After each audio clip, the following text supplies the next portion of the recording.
speaker မှာပါတဲ့ AUX ကဘယ်လိုအသုံးဝင်လဲ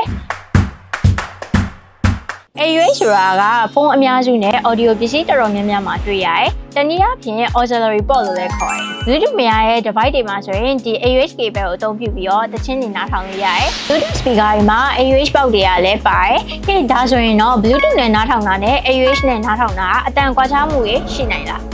ကျင်းတွေပေါက်ကိုရှိပါတယ်။ speaker တွေကို AUX နဲ့နားထောင်မယ်ဆိုရင်တော့အတန်နှုတ်ကြအမျိုးလုံးဝမရှိတော့ပါဘူး။အတန်ထွက်အရေးတွေးတွေကလည်းပို့ပြီးတော့ကောင်းပါတယ်။ကဲဒါဆိုရင်တော့ Bluetooth နဲ့နားထောင်တာနဲ့ AUX နဲ့နားထောင်တာအတန်ဘယ်လိုကွာခြားလဲဆိုတော့ညီမတစ်ချက်စမ်းပြပေးမယ်